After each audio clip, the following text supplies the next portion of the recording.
اللہ ताला ने जिस वक़्त अपने हबीब हज़रत मोहम्मद मुस्तफ़ा सल्लल्लाहु अलैहि वसल्लम को बैतुल मक़दिस से अर्श मुअल्ला की तरफ सफ़र कराने का इरादा फ़रमाया, तो इसके लिए बहुत ही उम्दा इंतज़ाम इस्तक़बाल का किया। हज़रत जिब्रील अलैहिस्सलाम हुज़ूर सल्लल्लाहु अलैहि वसल्लम को अपने साथ लेकर के पहले आसमान की तरफ चलते हैं। पहले आसमान के दरवाज़े पर जाकर के दस्तक देते हैं और फ़रिश्ते पूछते हैं कि मन अंता, आप कौन हैं? जिब्रील अलैहिस्सलाम जवाब देते हैं कि अना जिब्राईल, मैं जिब्राईल हूँ। और फिर पूछा जाता है कि वमन माका, आपके साथ कौन है? तो जिब्राईल अलैहिस्सलाम जवाब देते हैं कि अहमद, क्योंकि हुज़ूर सल्लल्लाहु अलैहि वसल्लम को आसमानों पर अहमद नाम से भी पुकारा जाता है। तो फिर फरिश्ते पूछते हैं कि क्या इनको बुलाया गया है? तो जिब्राईल अलैहिस्सलाम जवाब देते हैं कि नाम, जी हाँ, इनको बुलाया गया है। वो दरवाज़ा खोल देते हैं, पहले आसमान से गुजरते हैं, दरवाज़ा खुलता है तो सबसे पहले इस्तकबाल के लिए आदम अलैहिस्सलाम मौजूद होते हैं और ये अल्फाज इरशाद फरमाते हैं, मरहबम बिका मिन नबिय्यिन व इब्नी, कि ए मेरे नबी और ए मेरे बेटे, आपको खुश आमदीद हो।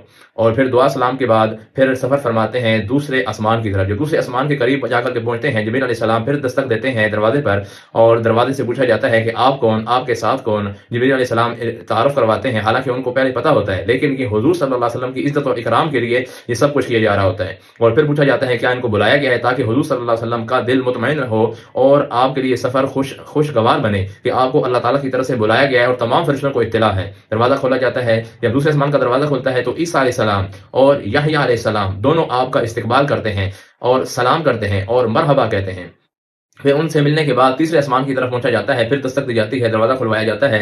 तीसरे आसमान पर हज़रत यूसुफ अलैहिस्सलाम मौजूद होते हैं, वो आपका इस्तकबाल करते हैं। दुआ सलाम के बाद फिर चौथे आसमान की तरफ सफ़र किया जाता है। चौथे आसमान पर हज़रत इदरीस अलैहिस्सलाम मौजूद होते हैं, वो आपका इस्तकबाल करते हैं। अब आप देखें कि हर आसमान पर दरवाज़ा खुलाया जाता है, फरिश्ते आपको सलाम करते हैं और एक नबी को अल्लाह ताला या दो नबियों को अल्लाह ताला मुकर्रर फरमाते हैं कि यहाँ से मेरे हबीब आने वाले हैं, गुजरने वाले हैं, आप उनका इस्तकबाल करेंगे। फिर इसी तरह पांचवें आसमान तक पहुंचा जाता है, पांचवें आसमान का दरवाज़ा खुलवाया जाता है, वहाँ हारून अलैहिस्सलाम मौजूद होते हैं, वो आपका इस्तकबाल करते हैं। छठे आसमान पर जब पहुंचा जाता है तो वहाँ मूसा अलैहिस्सलाम आपका इस्तकबाल करते हैं और सातवें आसमान पर हज़रत इब्राहीम अलैहिस्सलाम जो अबुल अंबिया हैं, वो आपका इस्तकबाल करते हैं और ये फरमाते हैं अस्सलामु अलैका या रसूल अल्लाह, आप पर सलामती हो ए अल्लाह के रसूल। और फिर फरमाया जाता है या खैरुल मुरसलीन, के मरहबा, आपको खुश आमदीद हो ए भेजे जाने वालों में से सबसे बेहतर रसूल।